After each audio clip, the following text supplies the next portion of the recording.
welcome to our, sorry, everything is dinging because it's saying that we are live. Let me turn it off. Hey guys, my name is Selena Mackie of How Only Socially Inspired, and my business partner, Anna Larson of Nomad About. We are here today for our 10-minute tip on our VEDA challenge video every day in April. And we are on day 23 and we're doing good. And so we are here today because we're going to be talking about CTAs. And if you don't know what CTA stands for, it is call to action. And today we're going to be specifically talking about CTAs in social media posts. So Anna has compiled a lot of great stuff to discuss. So let's take it away, Anna. Yeah.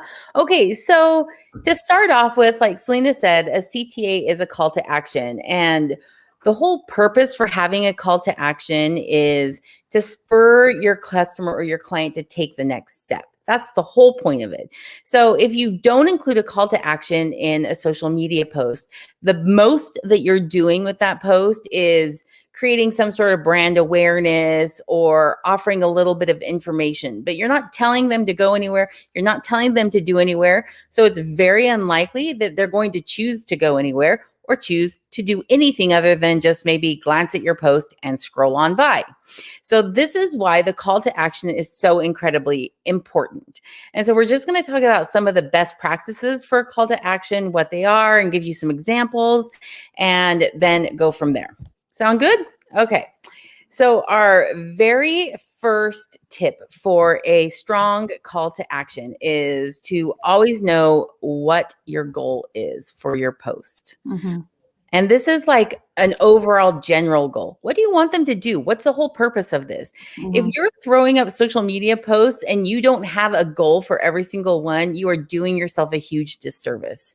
Yeah. Because it means that your copy and your content and even your call to action are probably a little bit all over the place. And they're not focused on any one thing. Hi, corn dog. I know. Sorry, my dog is real life, guys. Real life. So let's give some examples of what goals we might have, right? Go visit my website might be a goal you want them to do. Sign up for my email list. Share this post with your friends. Buy something from me. Take this poll. You know what I mean? Yes, exactly. Those are all great examples of what the goal of your overall post would be. And whatever your goal is going to play directly into what your call to action says. Mm-hmm. So the next tip for a strong call to action then is to keep it short. We do not want 17 different steps that your customer has to take in order to achieve something for you. This is not a step 1, 2, 3, 4, 5 or A, B, C, D, and E. This is a one action. It's not CTAs. It's CTA, singular. Okay. So I can't stress this enough because I guarantee you lose 99.9% of anyone reading your post if you tell them they have to do 4 different steps in order to get something great from you. Yeah. They just don't want to do it. We're too lazy. There's too many other options and too many other avenues out there, right? Wouldn't you say? Very true. I keep it simple and short. What is that? What is that acronym? KISS, right? Keep it simple, stupid. Yeah. I'm not calling you stupid. I'm not calling anybody stupid, but that's what the method is called. The KISS method. Yeah. And Selena, you had brought up something before we jumped on live that was part of this in particular about making it really easy for them to go places and do things. Yeah. Well, okay, a disclaimer here. We've both gotten our second COVID shots here, and I am not reacting as well to it as Anna is. So even though I have a lot of brain fog, so I'm going to say this, Anna, I don't remember. It was about making sure the links are directly in the post. Oh, right. So, so we were talking about when you're doing like Anna had mentioned earlier, when you're doing that post, like, hey, I want you to go check out this t-shirt on my page because that's what you're featuring. Like, say you have a shop. Don't just like give them the main page link that's like to the main page. Give them the direct link to the shirt. So you're making it super easy for them to go to where you want them to go. because you don't want them popping onto your website and then having to search for that wonderful shirt that they loved, that you worked hard on creating the post for. So not only just keeping it like short, but just also making it very easy for the user to find you and get them to your end goal. Yeah, and don't bait and switch. Don't throw up a post about something on your site that doesn't exist just to get them to go there. Yeah. There's nothing that makes me more grumpy as a end user than seeing something I love and then going to the site and having it be like, sorry, we don't have this anymore. It's irritating. Anyway, Anna, next tip. Note. Don't get her started, guys. Yeah. What's our next tip, Anna? All right. Our third tip is to remember to use the action words.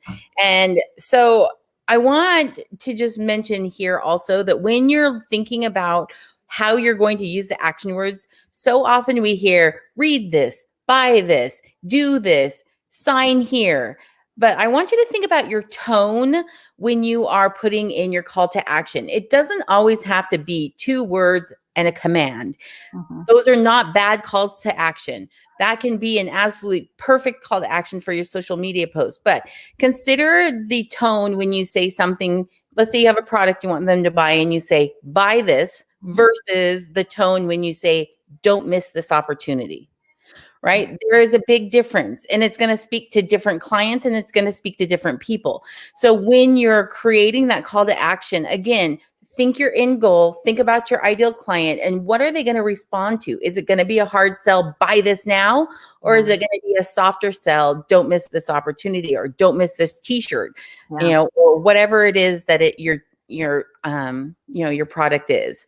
And so that's just kind of like one of those things for that when you're writing your action words out, just to remember your tone and the actual words that you are using.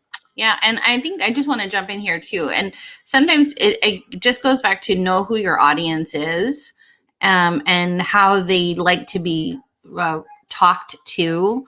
And then sometimes too, it could be also like the season of the time is knowing that maybe if there's an urgency that needs to be put in there, pick the right action words that lean toward urgency, but just think about all the things. And this is where Anna and I talk about, don't throw a post up just to throw a post up, make all your efforts count by having intentional actions for you doing that. If you're going to spend the time doing it, get something back from it, which is, like you said, new email signups,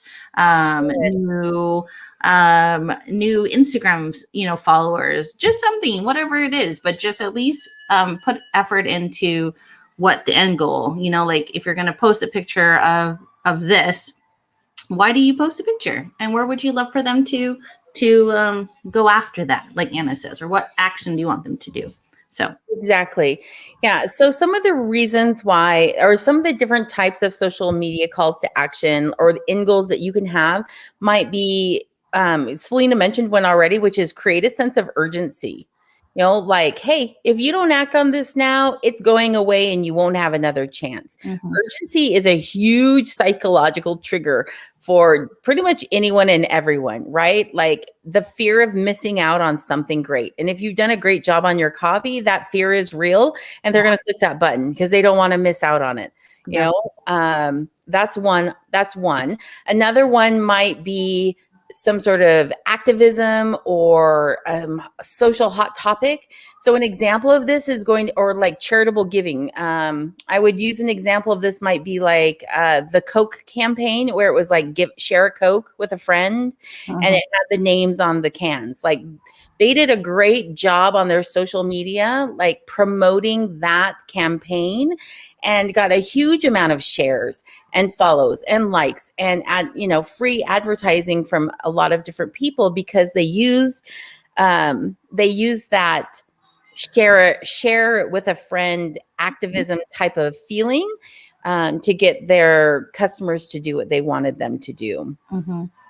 Another one is going to be something like a popular culture reference, right? So referencing it back to whatever is awesome in the world. Like I was on Twitter the other day, and I hardly ever go on Twitter. There's a reason for that, but I'm on Twitter the other day and I read this tweet and I didn't even understand it. It was like Among Us, and they used the word sus this, and then they said a couple other things, and I was like, okay, this is like Gen Z conversation that I don't even understand at this point. But they were using pop culture references, and it had a huge amount of shares on it. And I knew, like, when I had my 12-year-old come and read it, she was like, ha ha ha, she laughed. And I was like, what does this even mean? Tell me, help me understand what this means. So a pop culture reference can be a really good way to get your engagement levels up. And then last but not least, I'm going to say ask a controversial question. And we're going to really quick pop in this. This is Twitter feed for Wendy's. And if you're not currently following it, you might as well do it just because it's really fun and really awesome. But Wendy's does an amazing job of doing calls to action that aren't just 2-word, buy this, do this. So for example, you can see up here, oh no, how embarrassing. Hopefully nobody reads this, right? Super witty. It's still a call to action. Guess what I want to do? I want to click on that and read it. I want to know what it says because they told me not to read it. So it's like that, weird psychological something. Or how about their national roast campaign that happened in February? They issued challenges to people. They said, send us an image or tell us something so that we can roast you. And then they had millions of people submit things. And it was this huge month-long campaign for National Roast Day for Wendy's. And again, a huge amount of shares and likes and follows and free food for the people that did it. But you can see going down, they've got everything from influential celebrities to random people that participated in this. And this is kind of the goal for your social media, right? Is to get that engagement and to build a stronger brand awareness and brand presence. And the call to action, like we've been talking about today, is going to be a great opportunity for you to do that. You're muted, Selena. Sorry, I muted myself because the TV is out there loud. The end goal with Twitter, right, is they want people to go in and buy the product and get that Frosty, right? But they created such a wonderful campaign of how they deal with their social media that they're planting the seeds by doing these different call to actions that like Anna was saying, it's not saying come in and buy my Frosty. It's other ways to kind of like get their things shared around. So very clever, but there's the intention and the ways that to use the calls to action is, like Anna said, is don't post just to post. There could be a really long strategy to what you're doing and how you're implementing the calls to action. Yeah. And just on a final closing note, what Selena just said is really important. It doesn't have to always be about the business. It does not have to be about buy this thing or use my service or hire me. It really is about more than that. And you can see that from great examples. I mean, I'm going to just throw Wendy's Twitter campaign is an excellent example of how they utilize a variety of calls to actions to spur their followers to do all sorts of things. And it works really well. So don't be afraid to try something a little bit different. Use a little bit of crazy, witty verbiage and see what happens with your next call to action on your next social media post. Yeah, I'd love to leave this last question. Can you tell us your favorite call to action you've ever used? Could you share that with us in the comment? We'd love to know. So, Anna, thank you as always for leading the charge when I can't at all. So thanks, guys. We've hit well over 10 minutes today, but sorry. We hope you found this useful because I know I always do. So anyway. All right. Well, have a wonderful week. We'll see you tomorrow. Bye. Bye.